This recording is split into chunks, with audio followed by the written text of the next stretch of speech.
And welcome back. We've got the big brain, no forehead desk here again. And we're going to be breaking down another South American Contenders game. Of course, I'm your host, Green Havoc, and I'm joined by LaFawn, who is still handsome, by the way, if you were paying attention to the end of the last chat. There was a little bit of a name mix-up. And we have Nauri, whose name I've decided to pronounce correctly this time. So, moving forward, we've got a fun game. We've got Predators Esports versus Quad Gaming. And again, I've got two smart analysts here. So who wants to tell me a little bit about Quad Gaming and what they've been putting together this season? I think to introduce this matchup is actually going to be like one of the weirder ones because we don't actually know how these two stack up yet. Like right now, both these teams have played so differently between week 1 and week 2 that their power level is completely unknown. And this matchup probably gives us the best insight as to what these teams are actually going to accomplish going forward through the season. So I'm pretty interested to see which team we're going to come through, right? Because Predators face base tryhards next week. So right now we can kind of get an idea of how they're going to perform against base, who just came off a victory against TSN just now, of course, a 4-0 there. And while we do expect BTH to sort of clean that one up, Predators, now we're kind of seeing a matchup between teams where you want to start solidifying your playoff presence here. So this matchup means a lot for both these teams. And you also have to remember that at the moment, they're both kind of considered middle of the range. So these matches become increasingly important. Predators have already faced based last week. They are two face based next week, and Quad have just faced based. So these coming games are going to mean the difference between who gets to move up into the higher echelon and who is going to be relegated down into the lower kind of bracket of this bracket. So really important game right now.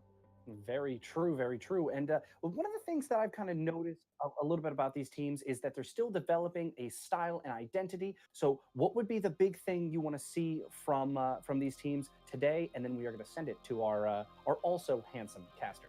Quad Gaming, coordination. They just brought in a main tank last week. They need to clean it up some more. Keep it going. Predators, consistency. We saw a really off team first week. We saw a really strange team second week. I want consistency from these teams. Build an identity. We want to see you actually play a gameplay style that works all the way throughout.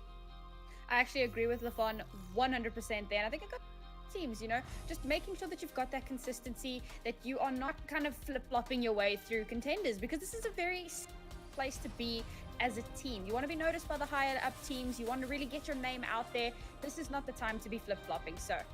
All right, and I'll just keep it super short and say I want to see big plays.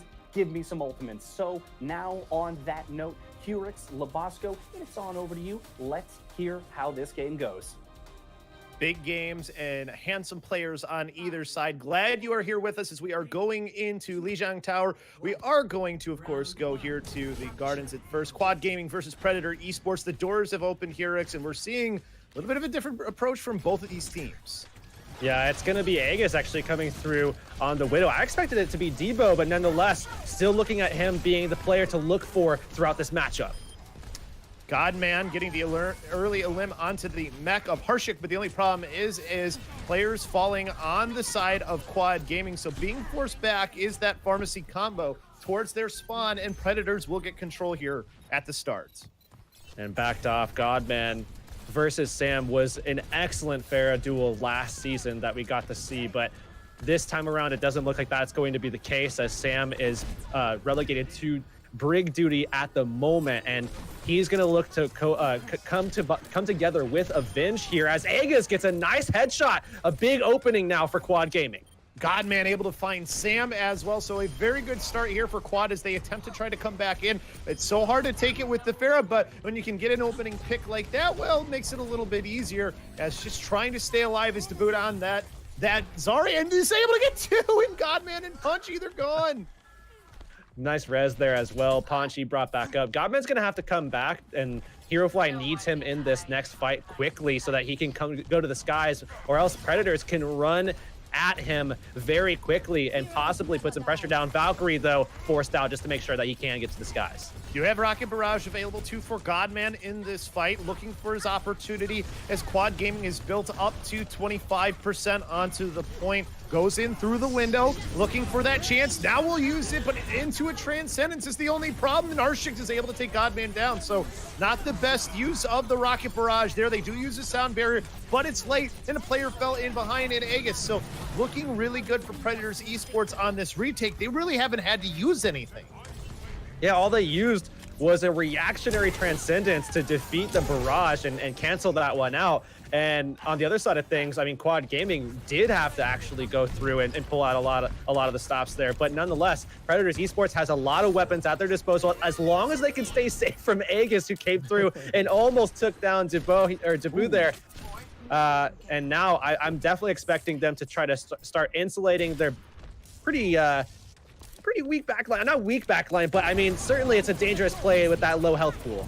Graviton Surge, though, out here with the self-destruct, finds 2, so that's a good start. We're using the ultimates here, and of course, Sam has thrown armor onto everybody as well, so you have plenty of armor here. Raul is pretty much an unstoppable Zenyatta at this point and has Transcendence already again.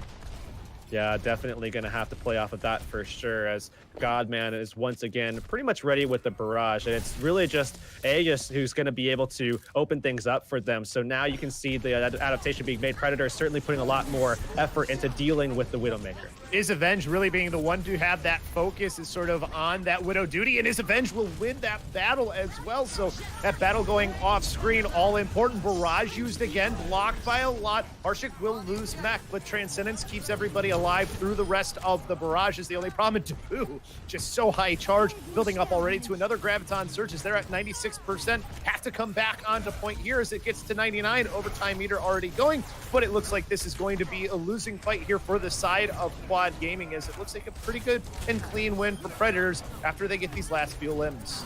Yeah, I mean, this new version of Predators is all about enabling Debu in any case that they possibly can. I think he actually just had his grav eaten, if I'm not mistaken. You can't really see it on the screen right now, but nonetheless, overtime ticks down, and it's a continuation here for Predators Esports of last week. Certainly, week 1 didn't look this way because their roster didn't look this way.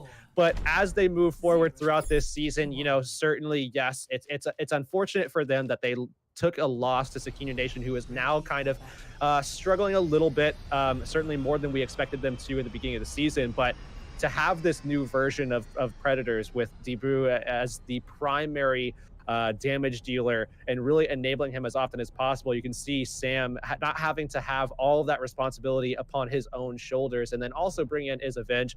Really, really good moves in the offseason for Predators Esports, coming out of trials as well, where now they look phenomenal, in my opinion. Had an incredible start there, but now we go to a map where it looks like we're going to get basically the same comps, 3-3 goats comps on either side. The Zen variety of it, of course, though, being what we get. Yeah, and we'll see the setups. It's the battle between who can set up against the Rhine and create that opening, that exposure to be granted on either side. Well, going in right first is XQC on a budget, able to take Is Avenge down, but Sam gets Godman, so you have that point where you have the breakdown on one side and the main tank on the other. XQC on a budget, though, able to at least take that space so they can take control of the point, but in comes the recontest onto the point. Sam gets XQC on a budget down. Leon, though, getting Sam out of this fight, but because you have no Brig and no Ryan, this could be a losing fight, it looks like, for the side of Quad Gaming, especially with Debu as high charge as he is. Transcendence to keep everybody alive, but that's going to allow for Debu when he has an opportunity. Oh, his grab got eaten, though. Oh, no, he didn't use it. I thought he was using it there. Couldn't quite hear, so he does save it. When he was going down at his feet like that, I thought he was going to use it. I was like, don't do it. Oh, yeah, that would have been awful if he used it when his whole team was already dead like that. But nonetheless, Quad Gaming looking to hold out here. Predators Esports have a couple of answers as Hero Fly already uses Transcendence. That's a big opening for Debu to get aggressive here with his grab. Has to just be careful of Oh, that one got eaten. Matrix, and it does get eaten. I didn't mean to be a soothsayer for him, but it doesn't matter. Fire Strike comes through for Is Avenge. Self-destruct into the air. Won't find anything as Avenge able to get that shield up into the air. Gets a bubble here to keep the Chai charge and gets a huge shatter. And with the self-destruct, we'll get 2. So they will be able to take this point after they get Leon out of mech and say goodbye to the baby diva. Well, 60% still on the board, though, for Quad Gaming, and this is a good lead for them to work off of because now they can start generating their ults back up. Hero Fly will have his Transcendence soon to be able to answer this time to Debu. I mean, they don't have to rely on huge plays from Leon to cancel those out. They can just have a more vanilla approach to it. So look at Quad Gaming to try to sustain through this one and see if they can get to the point. or at least sustain the fight long enough for Aegis to kind of match things out and have a grab at their round late into this next one. Backing up now, giving up some space to XQC on a budget. Uses his ult. Nothing, though, there was easily blocked by his Avenge. Maybe he thought the bash was coming through. That doesn't happen. Instead, you have Dabu, who already built up to another Graviton Surge, clear the way, and they can continue to hold at the doors as they build up to 36%. Yeah, I don't think they thought Dabu had that already because he used it so quickly in succession with the last one that they pulled out the Transcendence a lot quicker than they probably should have, and then they didn't have it for the answer into Dabu, and obviously Leon was not there to cancel it out. Now, though, Aegis does have a Graviton of his own. However, Raul can quickly answer it, this time with the Transcendence of his own. Predator should be able to win this next fight here. Coming through that high ground to get towards it. Aegis looking for an opportunity to use his Graviton, throws it onto the pillar in the middle. It does grab a bunch of players into it. Godman able to get the bash onto Sam through it as well. Leon self-destruct didn't get anything, but that's okay. They're still controlling the fight on the point. Dabu, though, able to at least take Godman down, so they're still building up some ultimate. Sound barrier committed there by Punchy could be something that's tough for them in this next fight. As you see, there's a lot of ultimates still, and Predator's still in control of this point, and building up thanks to Unreal is huge. I'm confused as to why. That's what I was mentioning was the sound barrier. I was confused as to why they didn't use it from Unreal. I think that could have been a big momentum shifter and allowed them to start trying to outpace the opposition. However, and then they could have easily taken the win right there. However, they want to stay with it. They want to keep it here, and a big shatter from Stro. Catches 4, but he gets countered by that, though, by the shatter from the side of his Avenge. Or maybe it was just the, might have just been the bash. It doesn't matter because his team is still being forced back. Regardless, Dabu has another Graviton Surge to throw into this fight as well. Sees where the Diva is. It got eaten! Shatter, and it gets eaten again. Another one eaten for Dabu. Self-destruct thrown up high, and now it gets his self-destruct. His Graviton Surge will get some help. The self-destruct that was in the air there didn't do anything, but that's okay because overtime meter is ticking down, and Quad Gaming looks like they're going to force this to a third game after the shatter comes out from XQC on a budget. Oh, big stun from Sam. Opened up Stro. XQC on a budget, that is, and he's down at about 100 HP. They're looking to try to keep him alive. Can they do it? Looks like they have been able to so far. HeroFly getting Harshik's mech, but out come the players back in for the side of Predators. Is it enough? Doesn't look like. Godman has found his way back into the fight, has switched over to the Wrecking Ball, and Aegis diving onto the tank, and they can't stay on, and we'll go to a third map. This is a massive brawl for these points here. I mean, Predators, they could have taken it a couple times there, in my opinion. I mean, they had the weaponry to be able to deal with Quad Gaming. I think they could have closed that out 2-0. However, Quad Gaming just so good at maintaining their composure in that last point, and they were able to hold out just long enough to make sure that they could sustain their Avenge going down. That was a big deal. There was a couple opportunities as well where Stro was stunned out. Sam created an opening. There just wasn't enough follow-up alive at that point to be able to follow through. However, now going into this next map here onto Night Market, once again going to be seeing those same compositions. We're going to be seeing the Zenyatta come back through, that 3-3 style, battling it out. We'll see who gets control of the point first and who wants to hold out and just start whittling away. Well, it looks like going to the point quicker is Predators, so they should be the ones to have control here, at least at the beginning. But they're falling behind. XQC on a budget, moving his way forward. Does get bashed out, has to back away at least for the moment. Some players really close to his team in flight, but he's able to charge in onto his Avenge. Only problem is he falls afterwards, and they lost the mech of Leon. So control should still go here to the side of Predators Esports. Oh, Sam has to be careful not to fall here. They do start to build percentage, and backing off finally is Quad Gaming. They have to get their tank player back into the point as well, and he's able to get into position. Now Quad Gaming can set the tone. How do they want to engage this? I assume they want to get kind of aggressive here and really put the damage down onto his Avenge with their Brig. The dude has his Graviton Surge available. We've seen a couple of them get eaten. Has to be weary of that Diva. You see, he knows where the Diva is, too. Looking for his chance, able to spot it out, but the only problem is Grab was returned on the other side. Self-destruct thrown in, hits that pillar in the middle, so doesn't do anything, but Transcendence keeps everybody alive in Predators Esports. Trans coming out a little bit later for Quad. That'll allow them to force their way onto the point forward. The percentage of his Avenge booped off while he was using his ult, so that's gone. Now XQC on a budget with ult advantage there, and his team in control of the point after 47%. Leon and Ponchi have just been lights out this series for Quad Gaming. I don't think we've seen a better performance from them ever, especially at the same time here as they come together for some very clutch plays for Quad Gaming, enabling this to be as close as it is. XQC on a budget now holding on to a Shatter. Obviously, we just saw one lost by Avenge as he went flying off the side. Here's the engage, though. Shatter goes down. Looks like he didn't get too many, though. Good use of bubbles and shield keeps everybody from falling down. Avenge swing his way in, cleaving, but he gets caught into the Graviton surge here. Leon so close to losing mech, just flying in a scattered pattern just to make sure that he doesn't, serpentining his way as the Graviton can come out from Debu when he sees his chance. Has Leon behind him, wants to take him down. Was able to fall. In the meantime, see if he decides to use it here with that D.Va gone, but he decides to back away. His team, too many have fallen, and he actually gets booped off as Harshik.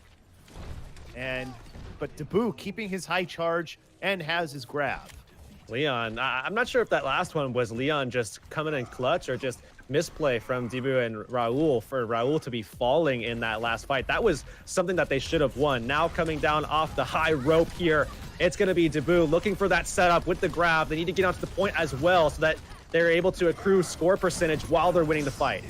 See if they decide to fly in onto the point now. Leon self-destruct from behind. Can't find anything unreal. Able to eliminate him before he gets in the mech. Harshik does lose his mech is the only thing, but Graviton Surge with no D.Va. Able to grab a ton. Godman battling back to take Raul down. Still have Godman in this fight. They're still holding on here, but the point did flip in that fight is the only thing. So they did not build as much percentage as they would have liked.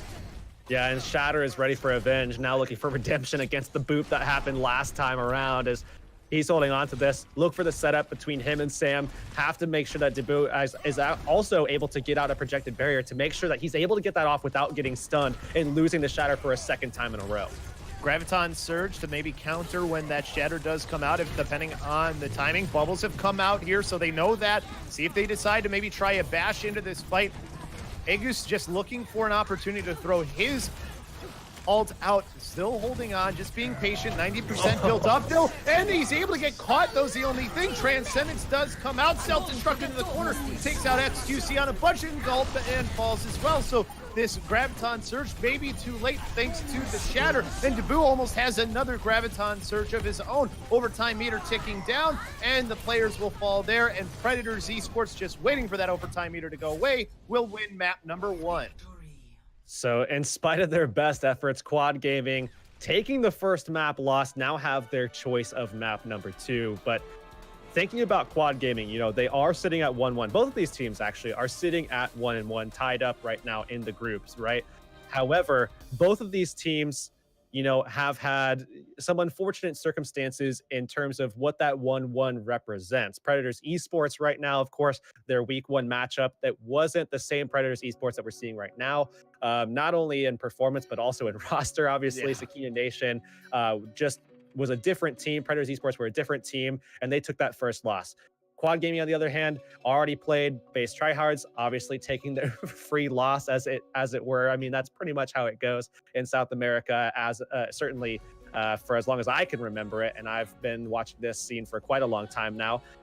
So that 1-1 doesn't necessarily represent as much as it probably should on paper. So as LaFon was saying, this actually is a matchup that is a great gauge, a great indicator for where these teams actually stand at right now at this current moment. This determines, you know, who's going to be in that kind of vying for a playoff spot and who's going to be assuring a playoff spot for themselves, whether it be in that second or third placement.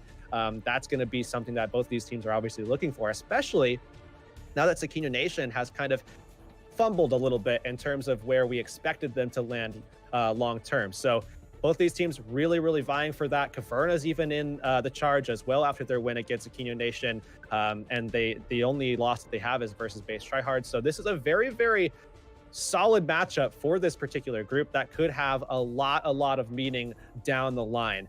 Predators Esports looking very, very solid so far. And I think the big thing here is Debut. That's a big adjustment that they made in the offseason, is having this guy brought in and really working to enable him as much as possible. They used to lean on Sam a lot. Now I think they're trying to change that a little bit. So it's more of a 50-50 split, maybe even like a 70-30 split towards Debut.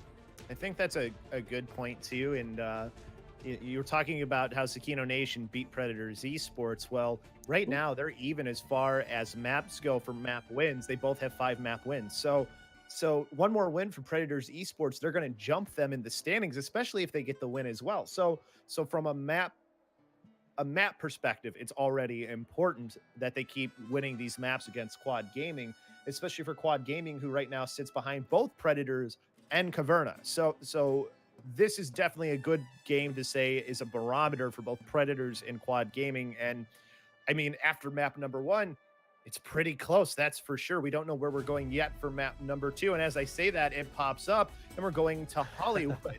So when you look at it for Hollywood, you have Predators hasn't even played a map of Hollywood in this very young season so far. But for Quad Gaming, they haven't won a hybrid map yet. They're looking for their first hybrid win. Yeah, and I'm actually expecting to see a lot of Widow actually being played here. I mean, this is a map, Hollywood, here that you do see a lot of Widow. Obviously, we're probably going to see some Sombra. I wouldn't even be surprised to see Widow and Sombra being played in conjunction with one another, especially on the side of Quad Gaming, who has already pulled that particular composition out, bringing out that duo of Widow and Sombra together.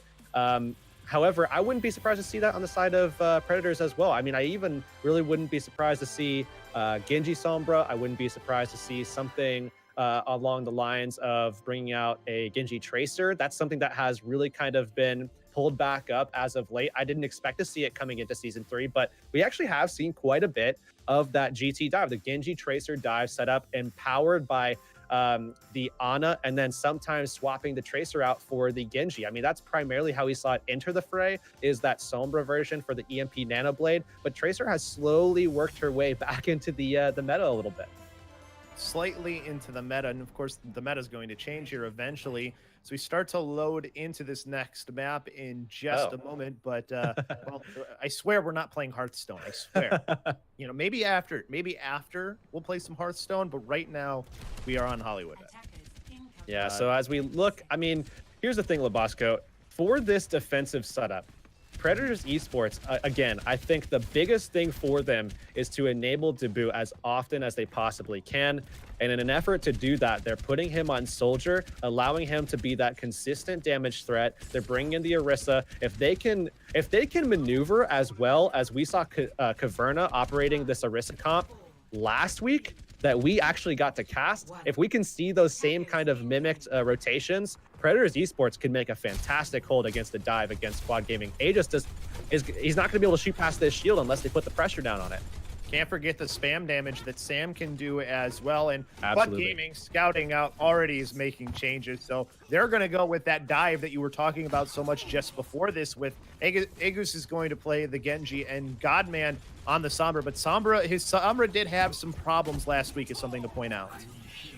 Yeah, and we'll see him working his way into the back here. He's going to go up onto the high ground more than likely and put a hack down so that when they do dive in, one of those guys is not going to be able to utilize their abilities.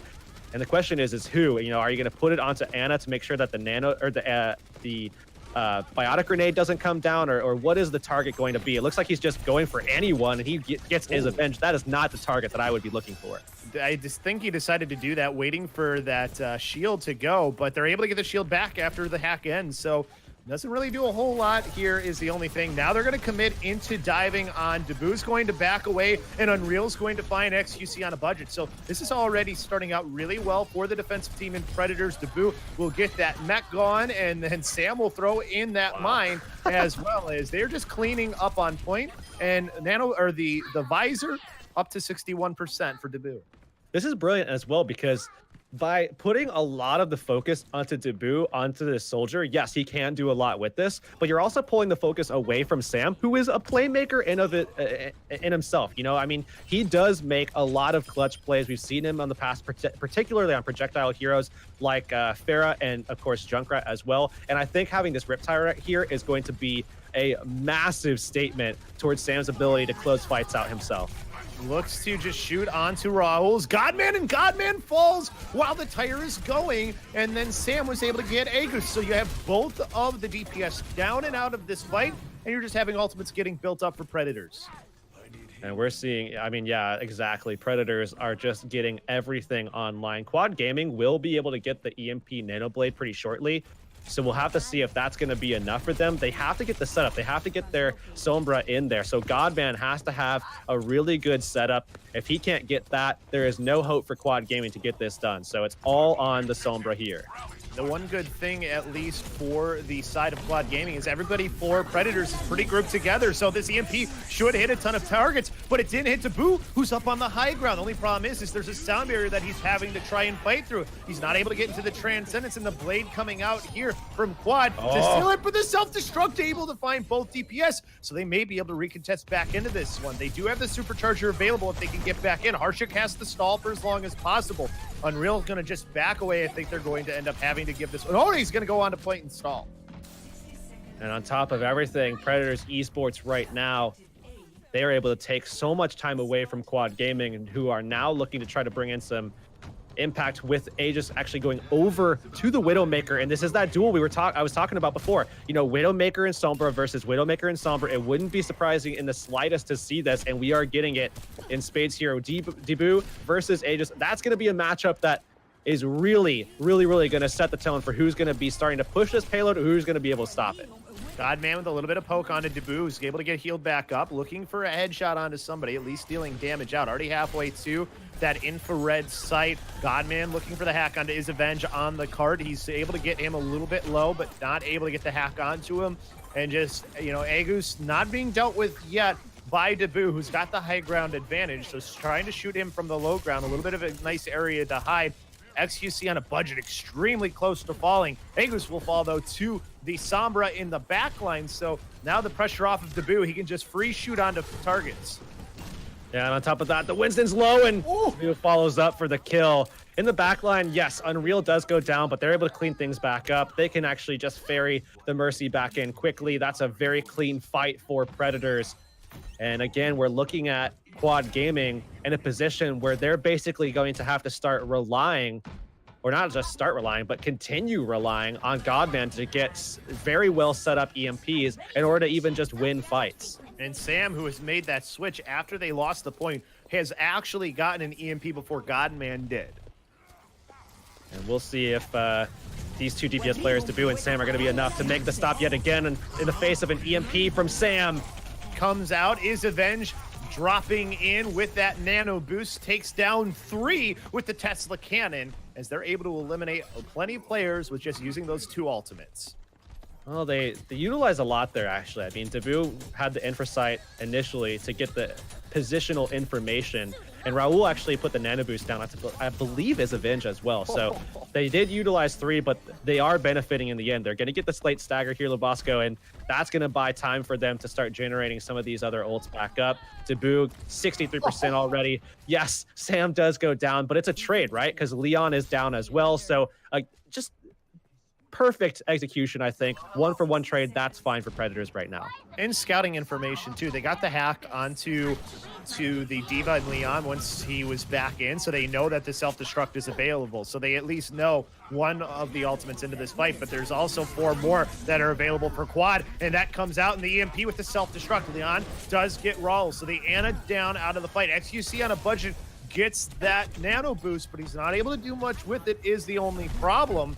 So now he's kind of just stuck in a hard place, just trying to take people off the high ground, regrouping back with his team as they're getting closer to the end of this Streets phase. Now we're seeing Isavenge. I mean, he went down, had that Primal Rage available, and I think as they round this corner, Isavenge is really going to want this, but good disengage from Predators Esports. Now that they have intel as well from Debu's Infrasight, they can re-engage, and they have that Primal Rage once again. They can contest this. Looks like that's their chance, as Harshik will lose mech in because of it. Tries to get naded, though, Isavenge onto Aegis. So they do have that backline pressure down and out. Overtime meter has started here use the EMP as well with Sam, but it doesn't get to Lucio, who's able to get the sound barrier into this fight. Is Avenge able to throw the Ana into the corner, but gets slept. XQC on a budget, and Godman combining to find these next couple of eliminations, and Unreal ends up falling before the res can get through. It's just Is Avenge stalling for as long as possible. Ana back into this fight. EMP committed here as well, so even though they're using a lot to get in, they can't quite get this one turned. Dabu just not enough there at the end to keep his main tank alive in his Avenge. Yeah, they needed to make sure that they had that tank stay alive, but they did commit a lot to make sure that that happened. And now we're seeing a swap from Quad Gaming, bringing out the Roadhog here as well. This is something that we've seen a couple of times, bringing out the Quad tank. Predator is going to answer back by just going straight up Zen Goats. This is a decent answer for this, as long as they can. Okay, there you see Quad Gaming making the adjustment as well. That's another good adaptation on the other side. So they make their adaptation, so ultimates are not going to be flying just yet. Who can win this vanilla fight is the important part. Self-destruct coming through, and Leon will be able to get roll at the very least. XQC on a budget, cleaving his way through another player, and now they will have this cart rolling once again with 37 seconds left to go. Think about the struggle Quad Gaming has had for this entire duration of this map, right? This whole push has been a struggle. They've been finishing first point late. They finished second point overtime. Predators Esports needs to close this out here, or this could be very detrimental for their ability to take the second map.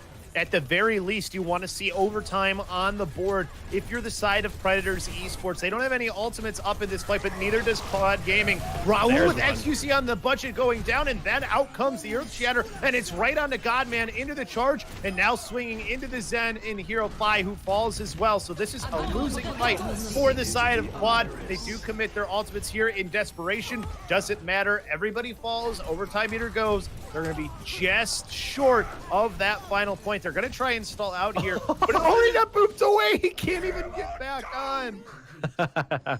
Still, though, Quad Gaming a lot further than realistically they probably should have gotten. I mean, Predators Esports was so close to being able to take that on point A, and they were even closer on point B. Now, all the way to point C, they're able to get. Predators Esports basically have to go to the distance in order to take this W. And we did get a moment there, actually, to see the matchup between Widowmakers and Sombras, and bringing both of those into play and bringing the dive into play. And it seemed as though it was a little bit back and forth, but Dabu, again, showing out in a way that not a lot of other players in South America really can. I mean, as a hit scan threat right now, Dabu is among the top of them, right? I mean, you can't really, especially with Klaus gone now and over to NA Contenders and doing his thing for Uprising Academy, there is simply not a lot of other players as good as Dabu right now in this this league, in this season right now. So Predators Esports really have to make sure that they make the most of that, and they're going to do that by putting Sam on. I don't believe they're going to keep him on Doomfist, and they might not even have Dabu on Widow. It's an option, but it's probably more likely going to be the Zen Goats that I imagine them going for, as opposed to this. But boy, would I be blown away if they go for this comp. They may go for it initially is the one thing. On the other side, of course, Godman on the Sombra is, I think, one thing that is still a topic of conversation that carries over from last week. He's been shaking off rust, and you know, he's been caught out at times on the Sombra. How does he, you know, how do you have to improve as far as if you're Godman for this, and now you see the switches come through for Predators? Yeah, and this is not going to be their be-all, end-all composition. They will make adjustments. They're just making sure that they're not going to get caught off guard right off the bat, as Harzek's probably going to make an adjustment over to the Diva as well. And there we go. Dabu still, though, is on a Widowmaker. He hasn't swapped. There it is. The GT dive, Genji Tracer coming through, actually with the Moira. This is something that they, I believe, have run before as well with the Moira, as opposed to the, you know, standard, I guess, Zenyatta or Ana play that would come through from a lot of the other versions of this composition. Well, Godman able to translocate away. Built up to 31% already on that. Sam getting eliminated early on was one of those helps. Leon takes down his Avenge, who dove back in, and Dabu backing away at least for the moment. Pack trying to get onto Sam, but he falls anyways to Agus, who's doing a ton of work on that Doomfist. Although the ultimates for Predators Esports, they are very, very dangerous, right? I mean, obviously, yes, the EMP is going to be a struggle to try to ward off from from Quad Gaming as it does come out. Godman can be a very high impact, but that blade, the pulse bomb, those can close out. Those can take down both of your supports if positioned well. Boo diving back in with the main tank. Agus has to go away, hiding here for a moment, looking for an opportunity to rocket punch back in. He's found out by Sam, though, is the only thing. Sam has to be careful, though. Half HP, and now out comes the EMP, and the wipe comes again for the side of Quad Gaming. They're holding strong, but they used a lot of ults to make that happen. Huge that they were able to take out the blade. I mean, Dabu trying to make something happen. Obviously doesn't have the nano boost available because they aren't running the Ana, but trying to get something done with the blade, it should be enough, but against an EMP, never gonna happen. Never gonna happen. Now it's up to the pulse bomb from Sam. Can he get in there and cause enough mayhem in the backline to maybe put some pressure down onto one of these tanks or eliminate someone outright? That's what they really need here. Well, they know Panchi doesn't have his ultimate, so no sound barrier to deal with is the one good thing at the very least. And Sam does find that Lucio as well. Self-destruct into the air, and it's able to find Harshik, who is out of mech. Sam does get Godman in the meantime, though, so this is still a fight that can be won by Predators Esports unless this meteor strike changes things around. And it's able to get to Boo, who's low HP, and then the right click by the rocket punch. And now just trying to dive out is his avenge, and it doesn't work. Oh, Unreal, able to find in the limb on his way out is the only thing, though. Can he escape with his life? And it looks like he does. Yeah, I was about to say, they need to swap. Go to the McCree right now. Dabu making that adjustment. Although, as well, they should have won that fight. If they had a better sound barrier, they might have been able to have enough health to deal with Agus as well. Because, you know, that Doomfist came through and was very, very huge in terms of shifting the momentum back. But Predators Esports with this McCree, I think this is their best opportunity. They have 54 seconds left, though, and they already lost their tank. Aegis on this Doomfist has been pretty much unstoppable. They have not dealt with him very well. He's already to 65% to his next meteor strike as well. Does get low there thanks to Dabu on this McCree, but you still have to get a little bit more out of this McCree. Got to find that one headshot that can turn things around. Dabu going up onto the high ground. He's getting close to his Deadeye as well. The rest of his team joins him there as we hear the 30-second mark go. Now trying to sneak down the stairs. His team still staying with him, keeping protected. EMP does manage to catch him out. He does have his ultimate. The only problem is he's getting chased by Agus. Agus can't get to him. Raul's able to take Godman out after that EMP. But players still falling for the side. Desperation use of his ultimate. He heard he can't find anything and got eaten for Dabu. And now the meteor strike onto him as he runs away. And it looks like Quad Gaming is going to be able to even this one up. As the overtime meter starts, they do have some players on. Harshik and his Avenge. The respawn's back in, trying to keep this one alive. And I think maybe I spoke too soon, as they will get control of this card. They do have that little bit of the spawn advantage as they're starting to build up now. Out comes the Primal Ratio to keep this one going for as long as possible, but quickly taken down was XQC on a budget. So many ultimates used by Quad Gaming is the only problem. But now you're playing against time, right? Now you're playing against the time bank, and now you have 230 to work with. You have some ultimates, sure, but it's a lot of time to get through this phase of the map. You have to, I mean, you basically have probably like one fight, realistically, that you can lose between now and the point where you actually get some more time on your clock and start pushing towards the end, and maybe you can take a win then. Quad Gaming looking to stall things out. They have that EMP factor still with Godman. They have the Widowmaker brought back in as well to lay in the damage onto anybody who is exposed. Agus looking for his chance. The cart still moving is the only thing. Is Avenge has the Primal Rage here after getting anti-nated. He does get the Ana away from the rest of their team, but they're starting to come back to him. Gets hacked out, and he's going to fall. But he did force a lot of players off of that high ground, so the cart can move at least for the moment and regroup. With a minute 38 will be Predators, so you trade his Avenge out to at least clear the high ground for a moment. Yeah, clear the high ground for a moment, and on top of that, you also push the payload just ever so slightly into away from dangerous territory where you can start getting held at your spawn. But look at this Godman, perfect positioning, easily able to just capture everybody with this EMP. They can jump right on top of it. Quad Gaming in a perfect position to just take advantage of this. Oh, just decides to go for the hack on the roll, and he's able to get it. Harshik, though, self-destruct, found him after he translocated back. So this is a fight that can be won by Predators Esports now. They just have to push the advantage that they've created. Dabu, either way, on the Zarya doesn't have much charge, but halfway to the Graviton Surge. On top of that, we're going to see the Diva falling back. Quad Gaming, now they have to push through these 3 little chokes, the doorways, to get back out onto the point. Predators Esports, both support ults at the ready, have a lot of sustain. Now we have to see if they have the damage to follow up.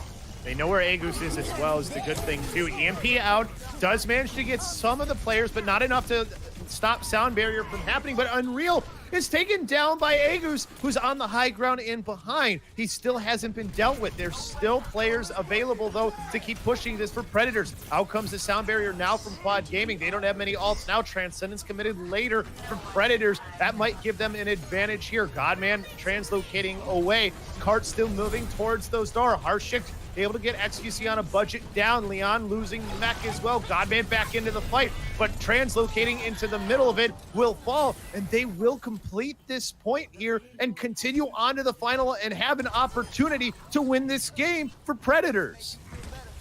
We see the Graviton ready. A lot of contesting, a lot of late contesting from Quad, as they're going to allow some distance to be covered for free here by Predators. And, you know, in this time, we're already seeing the Grav ready, right? Hero Fly is only just swapped over to the Zenyatta, so they don't have the Transcendence. We're going to see some follow-up on the Grav coming from the Self-Destruct as well. They have the weapons. Predators can win this next fight by being aggressive here on this corner. Well, they're being forced back at the moment is the only thing. Or are they baiting them in for the grab? Looks like that's what they were doing. Self-destruct into a good spot, and the stun comes out and stops the Reinhardt from even being able to do anything. So they get that elimination. HeroFly does take out Dabu, so you lose the high charge Zarya, but that's okay because you can move this cart for free pretty far and close to that golden box. This next fight, though, is going to be all or nothing. Obviously, Predators Esports, they have 30 seconds on the clock. They might have one more shot if they lose this one, but they have to brawl this one out. 95% is Raul towards the Transcendence. Do they have enough sustain? Do they have the firepower to close things out next to the spawn? Preempted with the Transcendence, pushing on to XQC on a budget. They have an Earth Shatter built up here. Self-destruct, have to be careful of that. Nobody gets caught out by it. So this fight going in how they want, and the Shatter comes out as well, and they're not able to get onto the point. Leon late to that, and Predators now go up 2-0.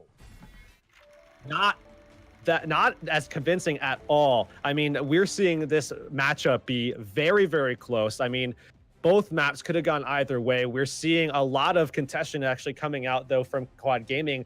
Predators Esports looked phenomenal on that map defensively, right? There was just a couple of moments where slip-ups allowed the point to get through to the next objective, start pushing forward. That was a lot closer than it might have looked should it not come down to getting extra time from objectives, right? I mean, battles won certainly in favor of Predators right now. Without a doubt, and to continue talking about this slobber knocker of a match that we have our desk with Green Havoc, Lafon, and of course Nauri. So go ahead, take it away. You guys are absolutely right. It was just a back and forth affair for these teams. Neither one wants to back down, and I think they're both really trying to show their worth as far as their team and this group of contenders goes, because every time you blink, you miss something in this fight. So I've got to go ahead and ask Nauri, what is the defining feature right now that has given Predators the slight edge over Quad? Geez, that's difficult to say. I mean, as you say, it's been so back and forth and back and forth. And I think what it's really coming down to is just the nuance, right? The minutia, the cooldown management. Because especially when you're seeing these goats v goats compositions, those are the important parts. It's been really cool to be seeing the swap ups though, these dive compositions, Doomfist, Sombra, a little bit of Tracer and Genji. Tracer doing some phenomenal work there. And it really is, it's coming down to just the finer points, making sure that you're communicating right. Because again, we're seeing something very similar to what we saw in the previous game, where fights are being won out, but it's not being capitalized on, right? We saw it with Sikinho in the last game, and it's happening again. And it's just making sure that, you know, once you engage, have a clear set plan, know what you're going to do. I will say that a huge moment, especially on Lijiang, was Debo and his Graviton surges that just kept constantly getting eaten. And that really set them back. I mean, he was always high charge. He was always faster on the alt charge, but his grabs kept getting annihilated. And because of that, it really caused issues for them. But I think ultimately, it's just getting that teamwork down, getting that communication. I think Stella. to build on that, it's actually one of the interesting things here is that Predators Esports has done a better job of comp switching. Nari did, of course, highlight the fact that there was a lot of dive being played earlier on the maps, but what ended up happening, what actually ended up winning out the map for Predators on Hollywood was that they Predators, that is, switched to the goats composition a lot faster and therefore had more efficiency in ult economy. Quad Gaming, they swapped late. They ended up losing out on Graviton charge, on Earth Shatter charge, and they weren't able to contest those fights. And the last fight was basically which team had Earth Shatter and Transcendence. Well, that was Predators. Which team didn't? And that was Quad Gaming. So Predators Esports, Predators just ended up winning that out based on the fact that they had the winning ultimates, and Quad was just too little on the switches rather, and weren't able to contest that fight. So yeah, as our caster said, this has been very close, closer than I think Predators wants it to be. But Quad Gaming absolutely can bring this one back. It's not like it's that far apart. It's momentary lapses in terms of ult chain, or in terms of compositional switches, in terms of ult economy. And I think for Quad, you got to see that Predators has been struggling with debut on the Zaryas in terms of gravitons, and you got to play around that. Like, if you see a player has been consistently losing those out, that you have to start to take advantage of the fact. I feel like there was only one fight to my knowledge on Lijiang Tower where a grav was eaten and didn't actually end up swinging the fight. So I think for Predators, it's going to have to be cleaner, just cleaner execution. You've got the upper hand in terms of just the maneuvering in terms of games, in terms of understanding compositional rotations. But for Quad, the pressure has to be a lot higher, and you got to take a lot more advantage of the game, of the space that you're being given, because you're being given quite a bit by Quad. Very true. And so we didn't get a chance to do this before. And now that we've broken down these teams a little bit, you guys get put onto that hot seat. Who's going to take this game? We see a team up, have that lead, but we're going into the second half. Things can change. So Nauri, who's taking it? Who is going to win? I'm seeing potentially a 3-1, and I'm going to give it to Predators. 3-1 to Predators. What about you, LaFon? This one's probably the hardest one to call, because I think regardless of what happens in the last two maps, these teams are very, very close to each other. But Predators does have momentum, and momentum can be a huge game changer. So I'm gonna have to give it to Predators Esports here, and we'll see what they bring in the second half. For me, I will. I'll go against my analyst. I'll go with Quad Gaming, and I think they just need to calm it down. We see a lot of hype from them. We see a lot of movement and whatnot. So I think they just need to play a little more at their own tempo, not get swept away by the game. But the game will continue in just a bit, and our casters will take it from us in just a little bit. So we'll see you soon.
Back here on Broadcast.gg, it's Labasco and Herox here with you. It is currently 2-0 in favor of Predators over Quad Gaming.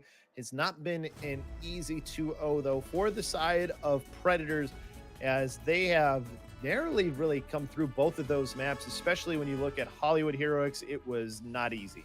Yeah, I mean, they have not come out of this unscathed in the slightest, right? I mean, the way that we've seen this go so far has certainly, if we look at fights won and win percentage, Predators, I think, are handily taking that on a more consistent basis. However, there have been points where we have seen Quad Gaming actually looking phenomenal. Obviously, point A defense on Hollywood is the one I'm certainly looking at, but also points of Lijiang Tower as well, where they were just looking phenomenal on one particular section of one particular map. Now, if they can continue that and start to look more consistent throughout maps, then I think that they're going to be looking super, super good. I mean, their setups on first point defense so far have looked pretty solid. It seems like they have come into this prepared. Now they have to continue it, right? Now onto a third map here as we move forward. Quad now has to take that strategy and move it onto Hanamura, where I mean, there are setups available for them. If they can look as good setup on Hollywood, move that to Hanamura, they could have a real shot at being able to get that map win here. It sort of shows teams sort of disposition to the map in Hanamura as well, because when you look at just map records for both Predators Esports and for Quad Gaming obviously being the one that they have the choice, they have not won yet on Hanamura in this very young contender season. I mean, 1-0-1 is Predators Esports, so they have a win and a loss, but still, maybe you think that this is their opportunity to throw the Horizon Lunar Colony sort of curveball at them. They've decided not to do that, but why make that pick of Hanamura over Horizon? I think it plays into the style that worked well for them on First Point Hollywood. On First Point Hanamura, especially from a defensive standpoint, I think that's the main thing to look out for. On First Point, you're probably going to see these two teams go at each other's throats, and it's not going to take too much to be able to push through, I think.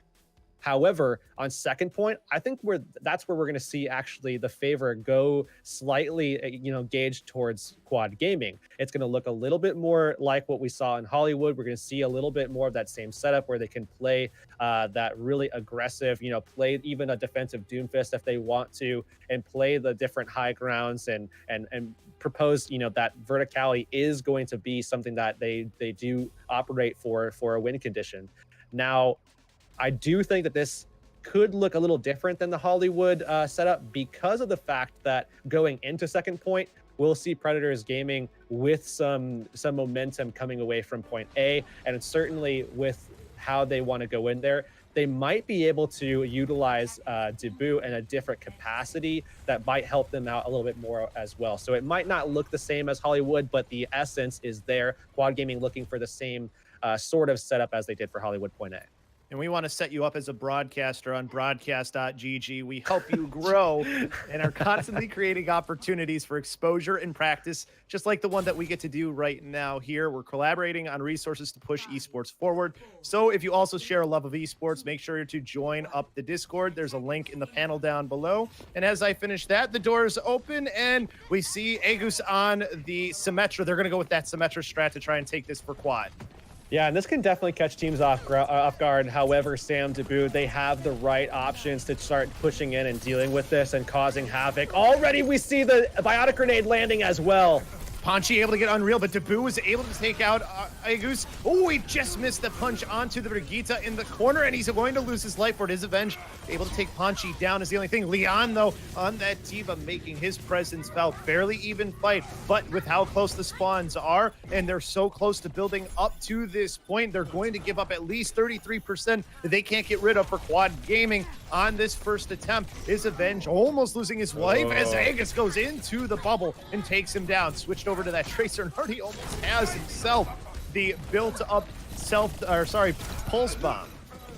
Yeah, that is absolutely a case of just better spawn, right? I mean, Quad Gaming coming back in. We have a pause coming out, but Quad Gaming coming back in, from that fight, it was all about their ability to just re-engage into that one, sustain on the point. They had control there. XQC on a budget was unmoving in that position. So Predators weren't able to get rid of that advantage that Quad Gaming had. They had a couple of tanks that were ready to jump back in, but they needed more support. They just weren't able to get there. It's very a long walk for the supports that they have. They don't have the Lucio to jump in there, right? So this is where we're going to see the Zen Anna come through here, Labosco, and onto point B. This is going to be something where Quad Gaming is going to have to just jump into the point, and they don't have the Zarya here at all. So they're not going to be able to just run in, push all momentum, have a high charge Zarya, drop a Graviton. That's not going to be available to them, right? I mean, they had a different composition coming into it. So it's going to look a little bit wonky, I think, for their first push. But once they get their feet underneath them, Quad Gaming should look pretty decent on point B. But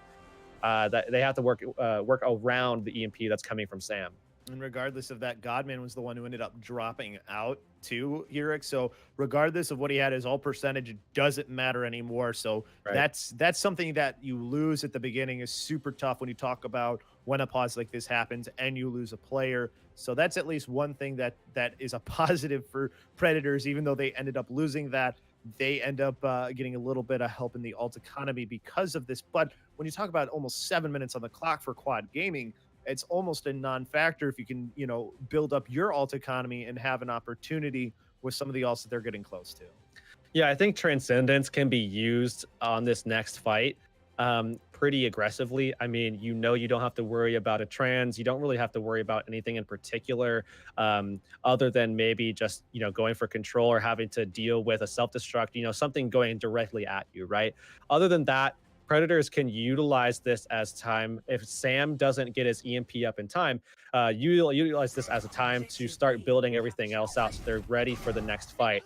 Now they start making those adjustments. They're bringing the Zarya back into play. But again, Raul's already charged up. As long as he can maintain pace in the next fight, I think he's fine to use Transcendence here if he wants to. And Unreal's up to 40% for that use of the nano boost. This Avenge quickly dropping on as they come through main to get onto the point for Quad Gaming. This Avenge into the back, kept up thanks to the Transcendence, and Dabu will get the rocket punch onto Hero Fly, and Leon's mech is gone. So Sam able to kind of just hold on to that EMP for whatever comes next, and Dabu with a nice little elimination onto Godman and just holding on to things, and they get reset up for their next defense.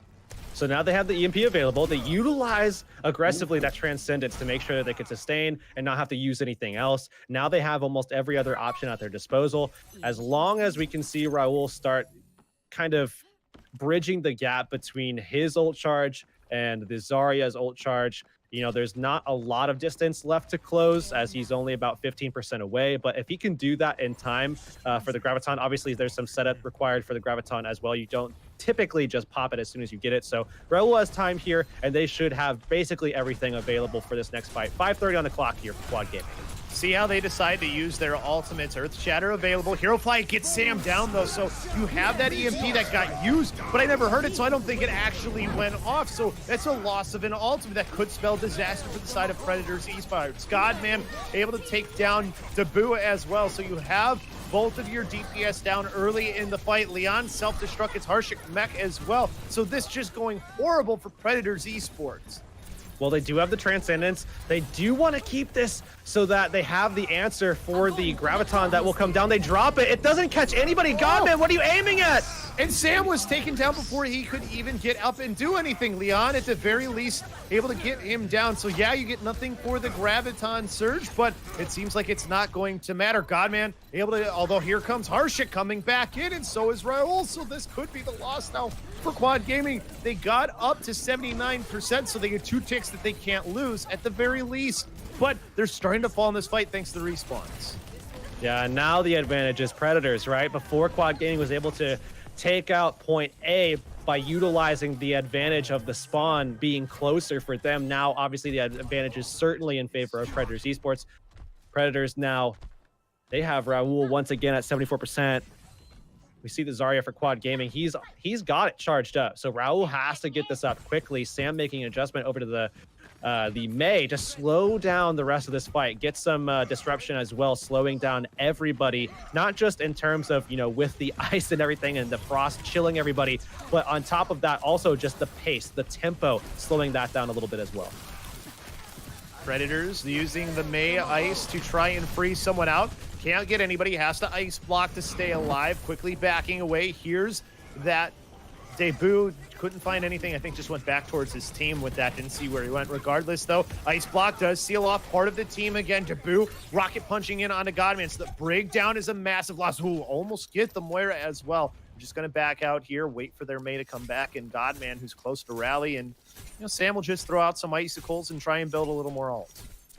And we'll have to see if Sam can get a pick here, because he's just throwing out the icicles left and right, and he's hit a couple of times just looking for a headshot to actually get the kill. They're going to come in main, though. Walls at the ready for Sam, dropping it as he drops himself. Does manage to get 2 caught out, maybe a third. Oh, but out comes the Earth Shatter from XQC on a budget, keeping himself alive thanks to a nano boost. Was his avenge, and now the ice block, huge, blocks everybody off from Godman, and Godman's gonna fall so easily. Use of the Primal Rage to finish him off there, and Debut was charging in with his rocket punch. So now you have to just push towards the point, basically, because you're stuck if you're Quad Gaming. Meteor Strike, they're going towards where the spawn is, buying himself a Diva mech at the very least, with the help of another was his avenge, as they are just taking down these last few players left alive. Predators should be able to clean this up, and they do indeed. Leon falls, and great play from Sam so far, and Predators working off of him so cleanly.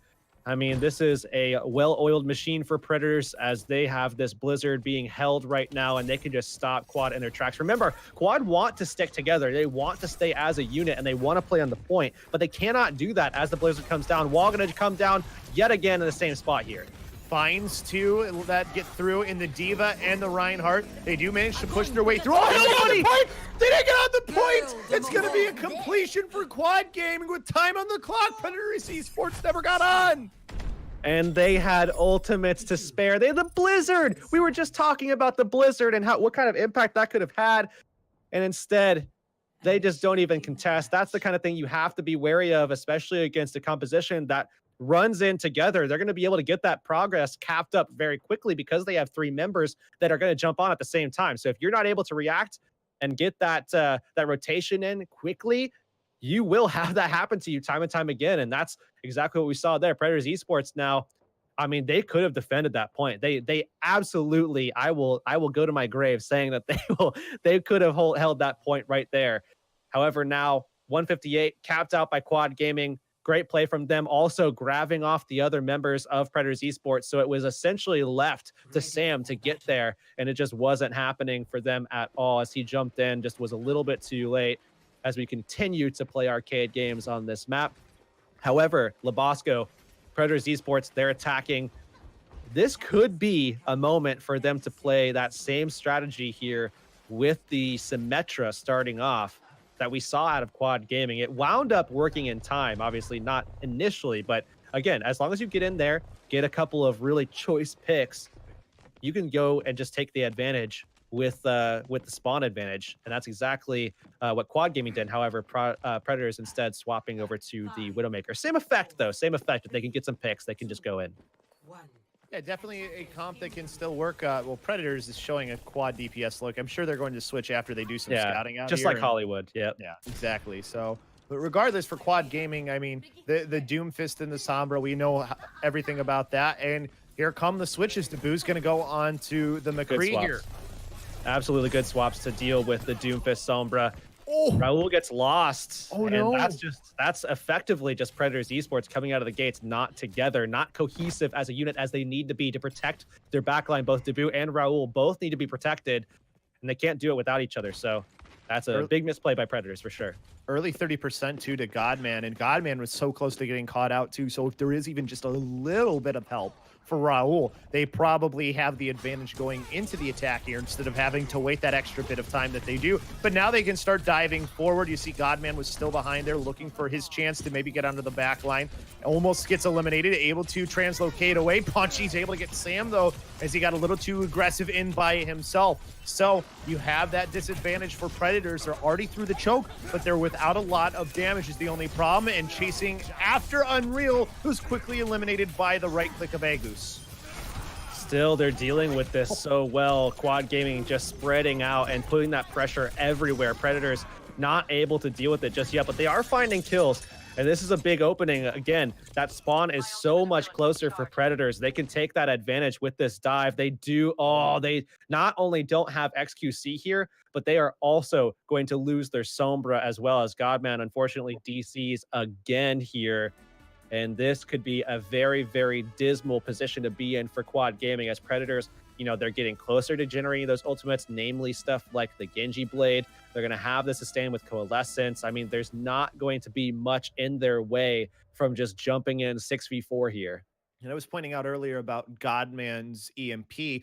I think he almost had it, or had it before that the DC happened. So you lose what is basically a team fight winning ult for Quad Gaming. So this defense became just that much harder. So not only do you not have XQC on a budget, also known as Stro, for this fight, you don't have Sombra. You have, as far as from what is seen on the pause screen, you have Punchy and your Diva and Leon as the two really closest players to being able to get back onto the point. So for Predators Esports, I mean, sure, it's unfortunate that this happens for Quad Gaming, but this just plays more into your hand. But as far as Quad, still taking off this amount of time on your first hold defense, I think is still something that they should be positive about, wouldn't you say? Absolutely. The only question comes in as, if Predators, or probably rather when Predators takes this first point, because with the 6v4 advantage that they're about to have here coming into the point, dealing with the Doomfist is a lot easier when they don't have the effective space creation for it, and a lot of the distractions that come with it as well to enable the Doomfist. They can really kind of isolate the Doomfist out now. The only other problems are two supports, which aren't going to be, in my opinion, lethal enough to deal with the pressure that's going to come through from a standard dive, an aggressive dive that's going to come from Predators Esports, as everybody is going to want to go deep into the backline.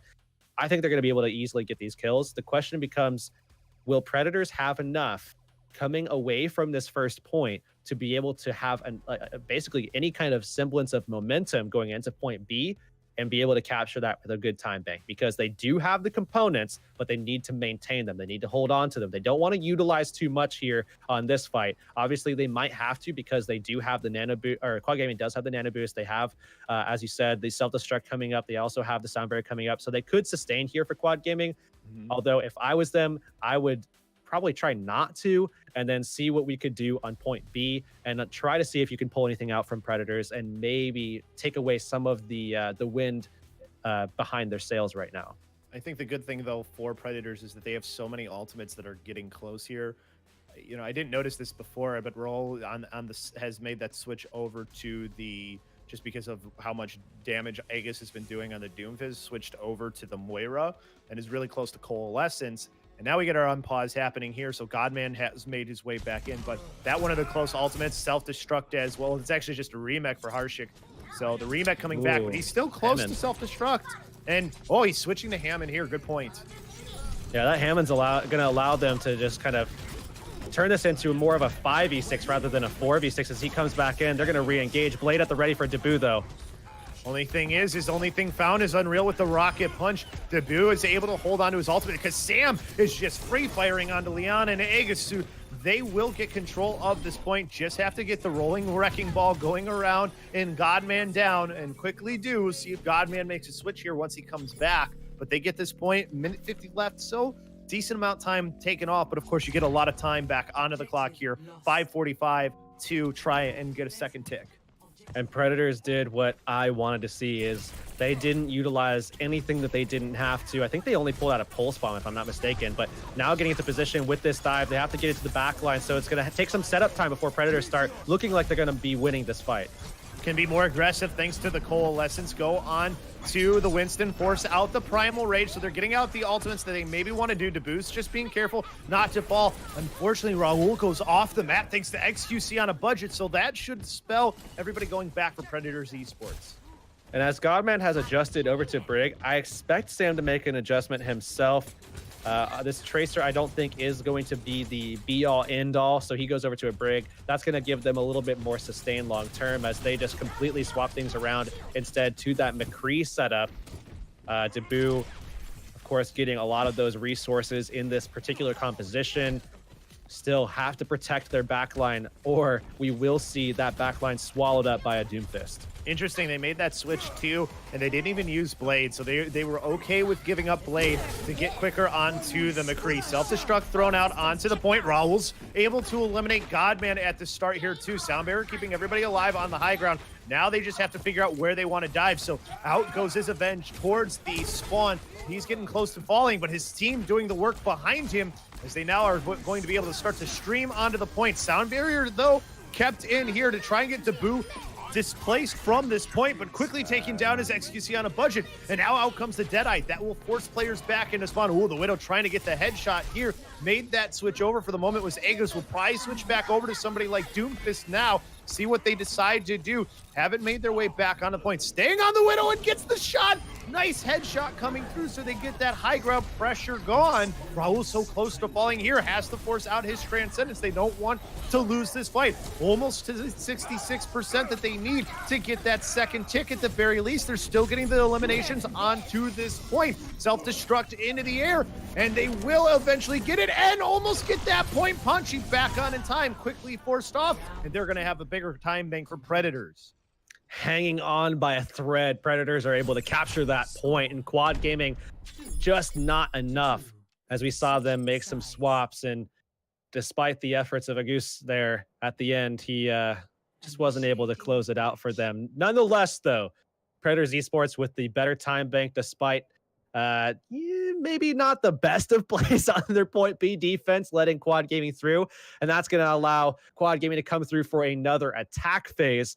And it looks like they're just going to go for a version of the same thing that we saw them come through on initially, which is, of course, that Symmetra being played, brought out so that they can just go right from the gate and straight onto the point. Predators, how are they going to defend against this, right? How are they going to just, it looks like it's going to be that same composition they used for Hollywood Point A defense, where they just play on the high ground, allow for rotational plays to be made. I mean, no dive is going to come through for Quad Gaming, so you have time bought for Predators to allow Debu to get into a better position, rotate around the point, and get into the back line of Quad Gaming and start taking those headshots while Sam is just hammering away on the front line. You know what's funny, though, is like Symmetra doing that. If you get far enough onto the point, it's really tough as far as the Widowmaker to deal with players on that point A. That you have those little windows to shoot through, but that's really it. You don't have the best sight line. So if they can get everybody through and into a good spot, it becomes much tougher to play Widow on that point. I think is something to at least pay attention with, and they are going to do it again. So Agus will place that down, and they're able to get on point. Oh, but they will get the turret, or they will get the teleporter gone, but it seemed like everybody got through. But Sam, though, is able to get Godman, so such a good start here again. And now the elimination from Debu, but the only problem is Harshek was out of mech. But it looks like this point still being controlled here. Debu can't find any more heads at the moment. Leon working, though, to try and keep this for the side of Quad Gaming, and it looks like they will take it. This has to be a point B play here for Predators. They have to hold out here. They have the tire coming up from Sam, and I can't imagine they would want to get off of the Junkrat like they did with the blade from the Genji before. So Sam will probably pull the tire out, try to see if he can get a kill or two, ward off Quad Gaming, and give them time off the clock, and before he's swapping over to something more consistent for this point. So as Quad Gaming approaches, definitely look for that Riptire to come through and see if he can get a kill or two off of that. End up destroying the trap there. They have to know the tire is going to be coming eventually, and here it goes. Up in, and it finds 3! Coalescence used 2 by Hero Fly, so that's gone and out of the fight. So Quad Gaming going to fall quickly here with 60 seconds left to go, and Leon, poor Leon, is being stalled out so horribly. Oh, they are just taking their sweet time. Full body block into this one as they finally kill him, but effectively about 15 more seconds gone off the clock. Now you have removed any possibility of Quad Gaming getting in for a second push. So they only have with Sam on this Junkrat. No. Okay, there's the swap. Okay. Like I said before, you know, it was just a matter of time before he made that swap. Brig is really good, especially for this high ground defense. Transcendence out here early on, keeping Predators alive in this fight. Unreal still has the nano boost available. Primal Rage using it, throwing players towards the self-destruct doesn't work. They're able to get away from it is the only thing. Isavenge has found himself, though, as Zenyatta, that he's able to force so far away. That's so much damage and healing gone. High noon though from Aegis on the point is able to get his Avenge, so he's down and out. Debu high charge has to stay alive here for a chance for Predators to be able to get this one. Good use of the grab to get players off of the point. Only problem is there's no follow-up left alive, so they're going to just have to continue to stagger out onto this point. Isavenge while driving back onto the point. Overtime is going. 33% built up. Players just trying to get back in. Primal Rage keeping them away, and they get the capture in overtime. So now we'll see if they do get another opportunity to push through. Obviously, if it does wind up going dipping below that 1 minute mark for Predators side, they will have the ability to. Predators with a massive time bank now have to make this work. 3:30. I mean, maybe not massive. That's probably not the best word to use, because effectively they will have 4 minutes after they get extra time on point A if they do wind up capping that first point. So not super big in terms of time bank, but it's essentially half of what you're expected to get on a full map push. So they have about the same time that they wound up taking for their first push. So now Predators Esports on their attack here, right? Quad Gaming, we already know they look very, very good on this first point if they're able to get spacing and time for Godman and as well the Doomfist, and especially if they don't have Godman DCing. So Predators Esports need to make sure that they are keeping Raul and Debu safe at all times. If they go for a McCree-enabled type composition and put Debu on that, they have to make sure that they are cohesive and they are protecting their backline. If they go instead for, you know, just a Zen comp, which is like what we're seeing right now, still that same effect. Have to protect your backline. Godman able to get that early elimination last time on their attack, but they were still able to get the bigger time bank at the end of the day. So have to pay attention here. In comes the dive from Agus. He's able to be forced back away is the only thing, and they're able to get into that room and nobody falls. So that's a good start for what they want to do as far as Predator Esports. Of course, they want to finish this as quick as possible. They don't want it to get under a minute, working their way up around that high ground with their entire team, able to get some charge out on to Debu. So Debu starting to build up his charge as he gets towards that point. They move into the next spot. Still nobody has fallen. Agus has to find himself an opportunity to get onto somebody. Out comes the dive again, and Debu onto that 100% charge, and his Avenge charging into Agus takes that Doomfist away. That one hit potential is gone. Godman did get Sam down though, so you do lose a lot of utility from the Brigitte is the only thing. They have control of the point. They're going to commit XQC on a budget in with the use of the nano boost, and he falls with it. So they should be taking this point in a matter of time. Just take out Hero Fly and Panchi.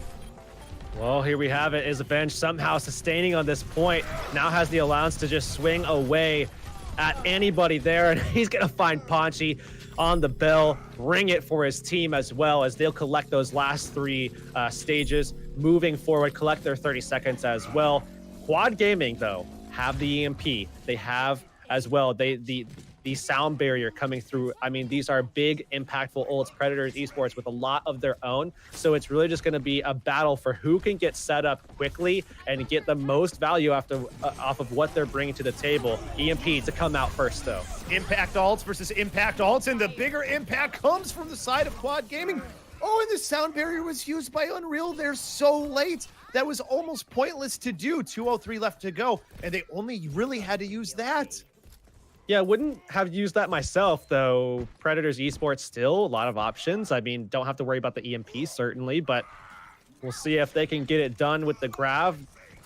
Debu coming through, not going to have as much energy as he would have had to help Is Avenge, who is going to be swinging away into it. But we'll see what the setup is going to look like as everybody gets knocked off.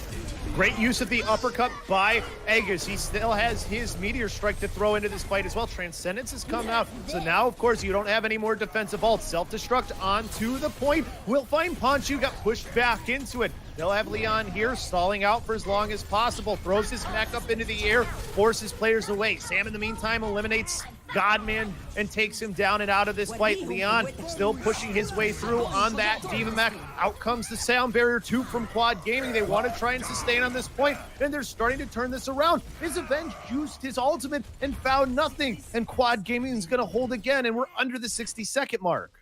And I think Debu got his ultimate eaten again as well, if I'm not mistaken. I mean, I heard the Grav come out, but I didn't see a Grav come down. So that's the only thing I can think of that actually did happen. But nonetheless, we're going to see Debu come through as well on the McCree. And they're setting up once again to just try to shut down the Doomfist outright, as they've already got the pick onto the Sombra. Extremely important pick at the start. Godman didn't have his ult, but he was still close. In comes the Doomfist now to Aegis. Meteor strikes up onto the stairways where he looks to go, forces players away, but gets stunned out. XQC on a budget, though, able to get Harshik out of the fight. Debu falling as well to Liana, and the rocket punch will find Sam. So it's another push. It's going to fail for Predators, but they can't afford that. 6 seconds left to go. Here, they're going to have to transit, go back onto the point. Switching over is Debu onto the Widowmaker as well. Overtime meters starting to tick down here. Raul getting swarmed by Quad Gaming, and they will use their nano boost here onto XQC on a budget, ensure themselves that they're going to force this to be an important fourth map, using the EMP onto Is Avenge as well. It's just a matter of time before these final players fall. Quad Gaming making this a one map difference. And we already mentioned before how Predators Esports typically seem as though they are winning a lot of these fights. However, that kind of changed a little bit in this matchup. I think that's the biggest factor. However, still, Predators kind of beating themselves in some cases where it looks like a point is winnable, and they're allowing Quad Gaming to win fights that should not be won. I mean, looking back at their point B hold, the first attack that Quad Gaming had, they had the May out, the Blizzard was ready. They had so many options at their disposal, and they did not manage to get any of them out. Obviously, a great Grav that came out to ward everybody off and forced Sam to be in a position where he had to rotate to the point, and he just wasn't there. So good stuff from Quad. However, Predators, I think, kind of beat themselves on that map and allowed Quad the opportunity and the necessary time bank to get that fourth point on the board and give them the win. Regardless of that, though, they have to win this next map. You don't want to go to a map 5. For Quad Gaming, they've already been to a map 5. They've already played on Nepal as far as Contenders is concerned. And as far as what we may see next, you have Route 66 and Dorado as your options. If you're Predators, what is your choice here if you're them, Hirix? It's a tough call because, I mean, both of these maps offer up some problems that Quad Gaming could throw at them, right? I mean, if you go to Dorado, I think that's probably the one I would go for because that's your best bet in terms of enabling Debu. And in that matchup, I think you probably look at your best. If you go over to Route 66, you start getting into question marks where Doomfist is going to be a lot bigger of an issue. And if you can't deal with it outright, then I think that will pose a huge threat to your team. So if I'm Predators, I'm probably going to go Dorado, although it could go either way. I think for reasons of dealing with the Doomfist and enabling my hit scan, Dorado is the play I would go for, though. It's definitely an option for them, and it's funny to think about it that way, too. Not that it's funny, but it's interesting, I should say, because Route 66 is where they've had the most success. They're 1-0 on that map. They're 0-1 actually on Dorado, but of course you have to remember who was Predators Esports' first team that they played. So maybe you do still go to Dorado, like you said, because obviously that was their thought as their best map when they were playing base tryhards. So it wouldn't be a surprise if they do end up going Dorado again. For the side of Quad Gaming, though, they have lost on Route 66 and they've won on Dorado as far as the 2 other maps that they've played up until this point. So they do have at least some history of winning on that map when they've played there. So they might not be as upset about going there, but I think you're right. When you talk about Predators Esports, what enables Debut the best, it has to be Dorado. That's the one that makes a little bit more sense. But for Quad Gaming, I think maybe you feel a little bit more comfortable than maybe some other teams would be if you do go to Dorado. I think both of these maps are just going to be a struggle fest, right? I mean, Quad sure. Gaming is posing a big threat by Godman actually being pretty good on Sombra. Who knew? I mean, it was something that coming into this season we weren't necessarily expecting, because it wasn't something that he was particularly known for last season. I mean, there's certainly other names that come to mind when you think of really, really solid Sombras.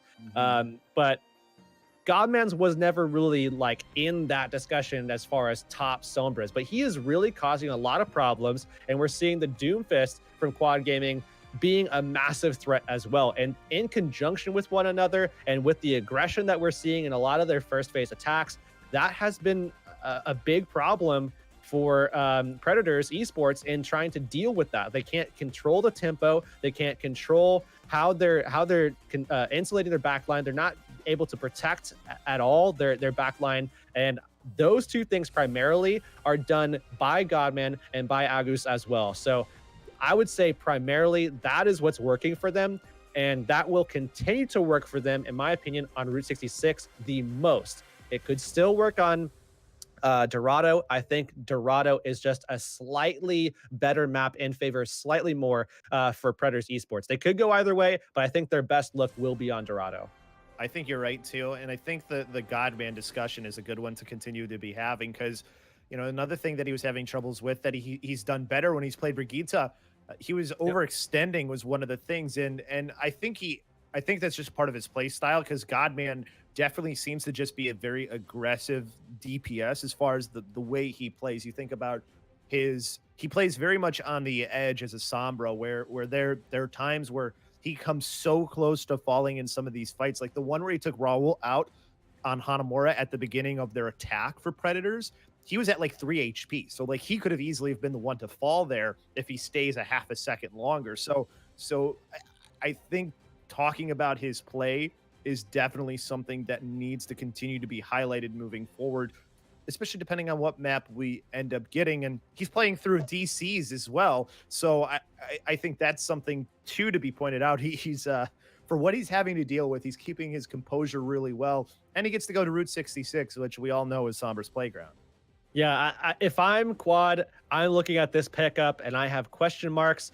And I'm thinking, why would they ever do this? I mean, certainly, yes, Predators Esports can pull something out here and really actually pull away from their enabling of Debut and actually enable Sam a little bit more and play off of him. That's something that we could potentially expect. I mean, going back to their last play, that's something that they sort of did, but also could have done more of. So I'm looking at that to be the primary concern. If I'm going into this as Quad Gaming, what is Sam going to pull out? Is the composition going to be catered to Debut or Sam? Because it's going to be either or. I don't think this is a team that's going to be certainly going into Route 66. That's going to be trying to enable their Rhine player, as some teams do. Going with Zen, Goats, comps, and just trying to take down the other team's Reinhardt and just control from there. I think they're more centered around Sam, and they're more centered around Debut. And to go with either of those, I think would be their best bet. But still, I hold it. I hold firm. I would have gone with Dorado. I think you're right in that one too. And you were talking about tank play there at the end as well. I've been thinking about this battle between XQC on a budget and his Avenge, and I think that is one of the areas too that's been sort of an interesting spot where the tank play for both of these teams, I don't know if you give an edge to either one. Maybe a slight edge at time to Predators, but then XQC on a budget looked really good on Hanamura. So I don't know if that's necessarily the way that this one goes. We know how important tank play is regardless in Overwatch. As far as from your observation so far, what have you thought of both of these teams? Well, in terms of their tanks, which is the discussion point here, I think is Avenge, as well as XQC on a budget or Stro. They've both been pretty consistently good. We haven't seen any moments where they've been outstanding or they've been showouts or big impact players or something like that. There's been a couple of key moments and everything like that, but there hasn't really been that big impact that we're used to seeing with these Rhine comps. But Yeah, no wow. I think that's probably because the resources are simply not being allocated to them. And it's not a problem of the rest of the team, and particularly supports, which would technically be the case. I think it's more of the way that these teams approach the game and the way that these teams approach this current meta is that they aren't actually going towards that setup of trying to enable your Reinhardt and trying to enable your Zarya as much as possible. Yes, when the Zarya comes into play, they do allocate a lot of their resources, but I think more often than not, these two teams are really hinging off of their DPS plays. More often than not, they're also really just trying to make sure that everybody is staying safe. So the tempo, the pacing is a little bit slower, and you're not seeing that really aggressive GOAT style Ryan centric, throw everything at the Ryan kind of play, both offense and defense, obviously throwing everything they can at the Ryan. Resources defensively to make sure that the Ryan can stay up, and resources offensively to bring the other Ryan down. That's just simply not happening. It's a different way of playing, and both these teams are catering to it, I think. I think you're right with that too, and I think that puts a little bit more of a importance of what you're doing as that main tank then as well, because you don't have those resources allocated. You have to be smarter with how you play because you don't have everything going into you. So if you're overextending, if you're doing too much, then you can get caught out. And I think we've seen both of the main tanks kind of do that at times where they will get maybe overly aggressive. And that has led to some things for both Predators and Quad Gaming. I was thinking of, there's been a couple of times where Avenge will dive in and there's just not that much follow-up when he's playing that Winston. And Quad Gaming was able to take advantage of it a couple of times. Yeah, and I think a little bit of the GT dive being brought back into play, that vanilla Genji Tracer style, I think that will bring some of those things back into the light, and we will probably see this team become a lot more cohesive again. But Predators Esports, I think their best look is to continue what they're doing. Play off of Sam, play off of Debut as much as you possibly can, enable them as often as you possibly can, and make sure that you're not giving up fights that you should win, because that is what has hurt them the most.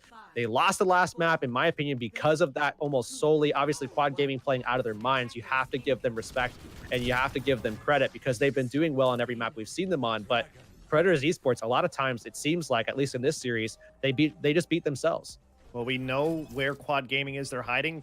They're going to use that maze strat in the cave so that way they can stall the cart as soon as it gets there. But waiting and sort of finding this out is Predators Esports. So kind of just waiting it out here right now is Quad Gaming in there. They know they're there, though, for Predators. And you're seeing already, here comes the splash damage out from Debut. You do have the May wall there that they can use to block and continue to put the pressure on this cart. Quickly breaking through that May wall, though, is Predators. Debut already up to 40% as well for his ultimate. So building up to that barrage. They're still stalling this out, but still building up to barrage. Still just chipping away.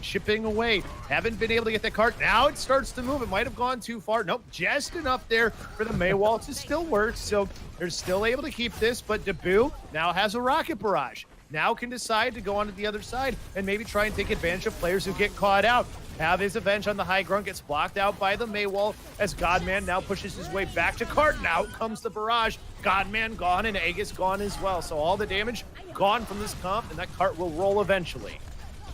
And this is the same type of play that they went for last time we saw them on Route 66. And I believe, if I'm not mistaken, it was Shockwave that was playing the Pharah last time. It seems as though Predators have not only found themselves a player that they feel to be more consistent on these picks, but not only that, it seems like they look a lot better in terms of how they're approaching this style of play that came out from Quad Gaming. That's a very annoying thing to play against, that May setup, playing behind the wall and just contesting forever.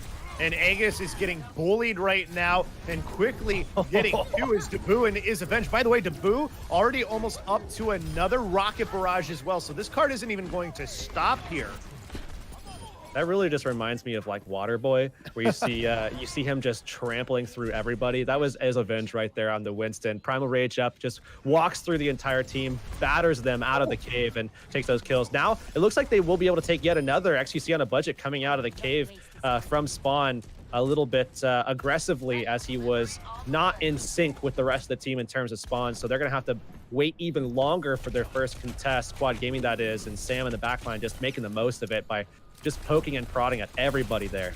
And building up to that EMP, so close to it, 83%, hacking the big health back too that the defense would usually use to maybe go back and get some extra health. So you know, you're taking away a little bit of what they can do. Predators having and waiting for the barrage to come out again. Dabu doesn't get felled until he takes out Panchi. So Panchi gone and out, who had his ultimate available as well, but his team fighting back in this one. It might be able to win this one out. Is Avenge still staying alive though, thanks to the use for the moment of Raul's ultimate, but Raul probably gonna go for the change here after he gets taken down. Couldn't get Hero Fly, but you have the switches coming out from either side. It looks like here Dabu has gone over to the Zarya.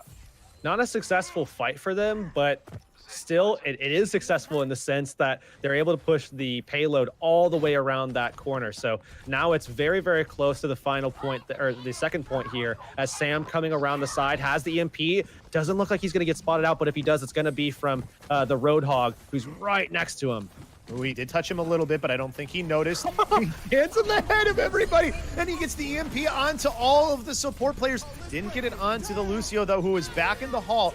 They do get their sound barrier out as well. So Even's on the sound barrier side. Aegis was able to get Harshik's mech, and now he finds himself in his Avenge that he pulls in. Only thing is that forces out Primal Rage, and Dabu gets XQC on a budget down, who didn't have his Primal Rage able to be popped. They are winning the fight onto the point, though, is the very least for the side of Quad Gaming. Aegis able to take Dabu down and out here, as this looks like another losing fight for Predators. They forced out a lot of things at the very least. They're still pushing forward and throw the self-destruct in the air, and it got Godman. Godman taken down, so they still have a chance in this fight from Predators Esports. Aegis will get Unreal back out, but Leon will lose mech in the meantime. Uses his whole hog here. XQC on a budget, getting hacked again and bullied. He's not able to use his Primal Rage again, and still a chance to win this fight for Predators. This has been very tight play from the tanks on Predators Esports. They are just really just running it through. I mean, yes, Quad Gaming is probably going to win this fight, but Predators sustained that for quite a long time.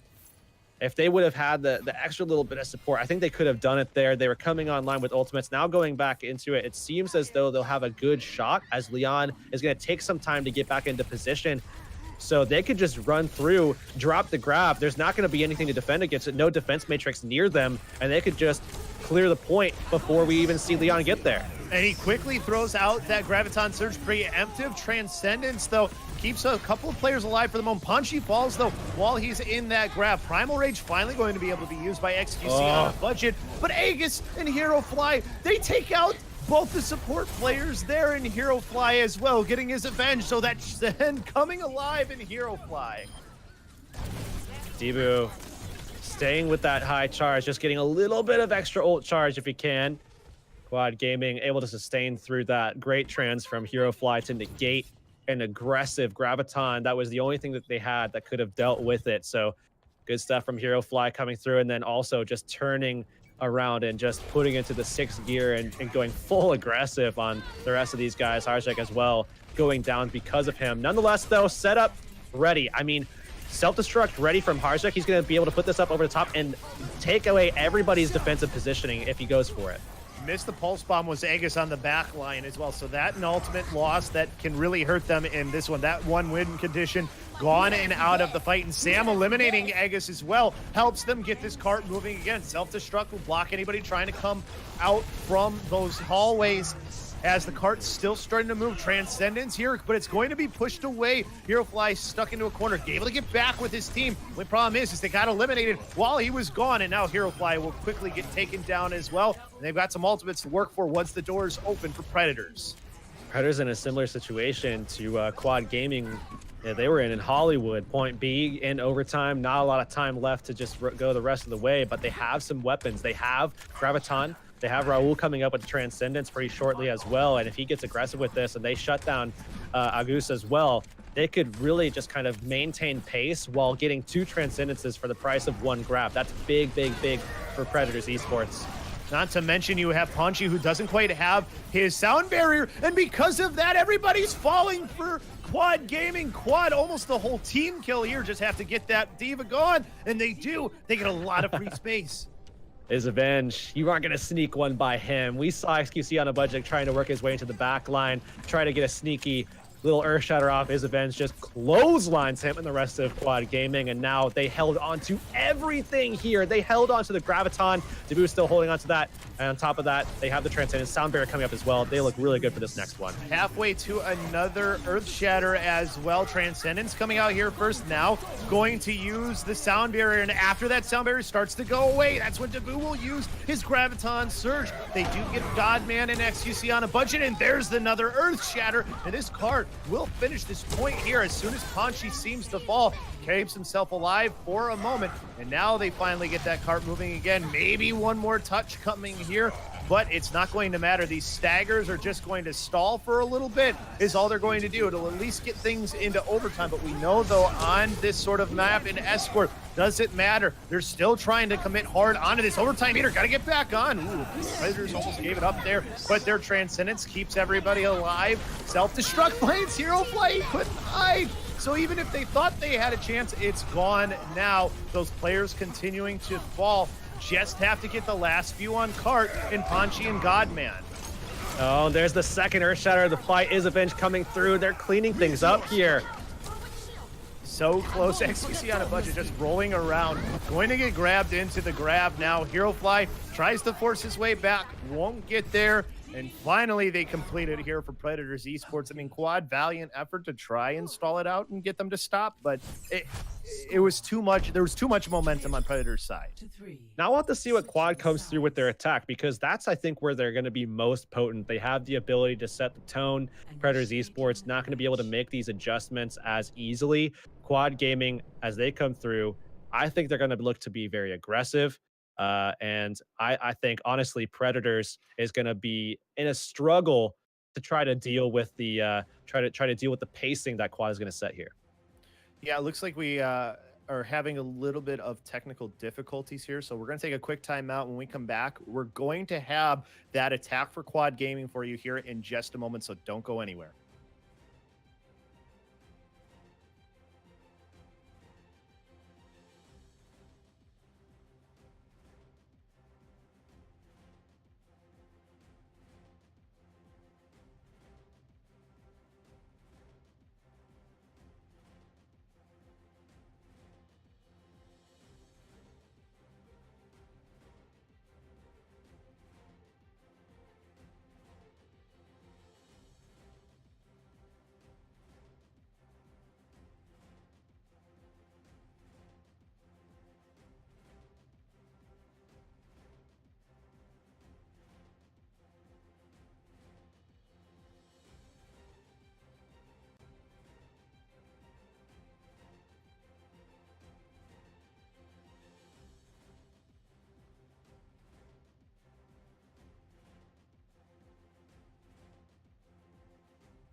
back here on Broadcast.gg. It's Labasco and Herix. The doors opening here for the attack of Quad Gaming. Predators Esports currently completed all 3 points. HeroFly with the good start for Quad, though, as they're able to get that early elimination on those players for Predators who are kind of just caught in a really bad spot, but they did take this early defense at the very least.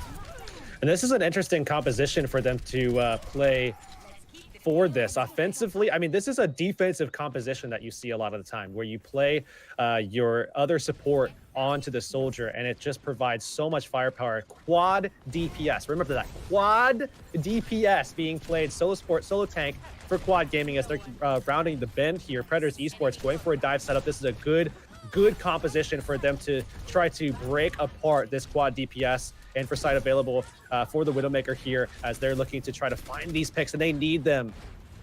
Ooh, so close to falling was Rawl. The infrared sight couldn't help him get him. Leon takes Sam out is the good thing here. Godman has a barrage available too, so the card's starting to move around. You know, you usually play that early defense because you want to have 2 opportunities to defend on cart. Well, they haven't stopped it, so they might not get that 3rd chance, but there comes the dive. Isavenge is able to get onto HeroFly. Barrage will get 2 in Harshik and Isavenge. Raul eliminating Leon, though, so this fight's still fairly even for the most part. Raul fights XQC on a budget. It's just the pharmacy in the sky, and they're gonna have to back away. Raul making big plays. Quad Gaming is likely forced to swap here pretty shortly. I think if they continue this, they will be met by a brick wall. Predators Esports has the comp to defend, I think. I mean, they just need a little bit of healing to his event so he can get it more aggressive here. Attack Visor is out now from HeroFly. Leon keeps finding Sam too, so that's been huge at the start of these fights for Quad Gaming. The only problem is they keep losing it after that initial pick, and there goes Harshik taking down Leon, and Rule will get Agus as well. So XQC on a budget onto his Avenge, at least trying to even things up. Rez does come out, but it looks like it's going to be too little too late. We'll see what Quad decides to do here, if they change anything up, because now you're getting up some dangerous ultimates for Predators. Yeah, you absolutely have to change things up here, and they will indeed. They're going to go for that Zingoat style, it looks like, and that is indeed the case as Predators Esports holding strong on this Winston, and they have the Graviton available. Quad Gaming now has 1:20 and not a lot of, that's just not a lot of time. 80 seconds, not a lot of time to build up your ultimate if you're behind. Predators Esports, of course, in the driver's seat here. Sam not going to have to deal with that same pressure coming into the fight. He has the availability to drop a pulse bomb for once here. So looking at it right now, looking for their opportunity to get onto this team in Predators Esports is Quad Gaming. As you can see, the fight happening right now is going pretty well for Predators here, Herix. Absolutely. Predators is going to ward them off with the use of 2 ultimates in conjunction with one another. Quad Gaming forced to back off, but a little bit of time spent giving their Zarya some charge. He's at 47%, certainly kind of evening things out with Dabu, but if he's not able to get this all the way up, this is going to be very, very difficult for Quad to win out because Predators just has so many options here to make the full hold work in their favor. I think Quad Gaming just spent a little bit too much time on that Quad DPS. Haven't used that. Use the Transcendence here at the very least. HeroFly does get Sam down at the very least. Isavenge using his Primal Rage into this fight, though. Just bullying people in that little enclosed area. Graviton Surge has come out here as the overtime meter has started now, and getting the Queen and the wipe is Predators Esports. Just have to deal with one more player on the point. Earth Shatter used here, but it looks like it might not end up mattering here, as it looks like overtime is going to be ending here, and it's going to be the win for the side of Predators Esports. They go up 3-1 and take the win. And they close it out. Overtime does tick down, and perhaps just a little bit too much time spent. Predators Esports, man, good thing they didn't listen to me because they destroyed Quad Gaming on that last map. Looked very, very solid. But now you have to wonder, did Quad beat themselves this time around by running that Quad for so long? Who knows? I think that's a good question. And I think we have some people here who can maybe answer that question for us. So we're going to send it back to our desk in Green Havoc, Lafon, and of course, Nauri. So go ahead, Green Havoc, take it away. Alrighty. Wow. What a Route 66. That was the whole map, or not the whole map, the whole set was pretty close, except for Route 66, which that just did not look great. It did not look great at all. LaFon, what is there even to take away from Route 66? So quad DPS is not actually the counter to goats. Anyone who says that doesn't understand why it worked the last time it did. And in quad gaming, they ran quad DPS and even force any sort of issue out of predators. Fundamentally, that issue, the problem with quad DPS, right, is that it doesn't have to play, or the strength of quad DPS, so to speak, is it doesn't have to play together, right? It's a composition they can play very spread apart. There's not really anything to really punish it if it decides to do that, and then you have to expend resources to get to a certain place. The problem is Predators Esports was running basically to the counter to that. Winston D.Va, you've got the mobility for the tanks to actually get to that point, and I feel like quad gaming don't understand why the quad DPS worked, and they were kind of throwing something at a wall and seeing what stuck, because aside from Hanamura, which was actually still pretty close, this set has been honestly all Predators. Yeah, the map score has been close, but I feel like every single time Predators has just been that little bit further ahead, and then it escalated to a pitch here on Route 66 with Predators absolutely stomping quad gaming. And just to add to that about the quad DPS, you know, they were running the double. So you've got two of your very classic counters, two snipers in your Winston and your D.Va, exactly as LaFon said. I mean, it's not just a case of it doesn't work against goats. That is true enough on its own. But the fact that you've got the Winston, you've got the D.Va, it didn't make any sense. And they held on to that composition for so long. I mean, the minute you run out the doors and you see that they're going to hard counter you, that's when you turn around and swap it up. If they had maybe done that, then things would have gone a little bit differently. But yeah, coming straight out of the gate with that, it just did not work for them. I think to add to that, Route 66 is like basically a very focused example of why Predators won this set or won this match. It's because throughout the entire series, Predators Esports has been the team that has most consistently picked the right choices at the right time. Quad, yes, they do make switches. Yes, they do in fact take Hanamura, but it's less on the fact like this. What it comes down to is that Predators had the better understanding of the meta game, and of the potential of certain compositions against other compositions. Quad just felt like they were running what they thought was going to work the best without understanding why. And I think that's the biggest difference between a top tier team and a bottom tier or a lesser tier team, is that understanding. And I feel like Quad, they've kind of showed us what they're capable of, and Predators now, they've cemented themselves as one of the top teams in this group. Very true. And one thing I do want to ask you, Moiri, because ultimately, or Nauri, oh my goodness, is the fact that, I mean, you were right with your 3-1 prediction. You were biting your nails a little bit on Hanamura. Things got a little tense there. You definitely were shouting at them to stop losing second point. But ultimately, they were able to come through. Can you walk us through the high point for quad gaming as far as Hanamura goes? Jeez, that's a spicy one. Again, the 2CP, right? It's just that constant. It's one of the most difficult map types, because it will inevitably, unless it's like a really one-sided affair, it will inevitably go to a 4 or a 6 or whatever the case may be, right? So it is a difficult map, but I feel like on Hanamura, Debo really showed up. On the first two maps, his grabs were just, I was going to say all over the place, but they weren't. They were nowhere. They kept getting munched. He got so many of them that he was just like, I just got to get rid of them. And sadly, right, he just kept throwing them right into D.Va. It's like, hey, yoink. Every time he tried to get it, it didn't work. And I think that made a massive difference. Okay, and I think that's a good point. When that Zarya is popping off that hard and able to get that extra level from the ults, which is ultimately what a Zarya wants to be doing, I mean, you get so much individual and team value that it does really just stack up. So I will say I think that's kind of where, if I were quad gaming, I would want to be building off of. But we have to go to break, so it is time for us to take a small intermission. We have another game coming up relatively soon. Caverna Esports versus Ince Esports. Be here or be square if you want to watch more Overwatch.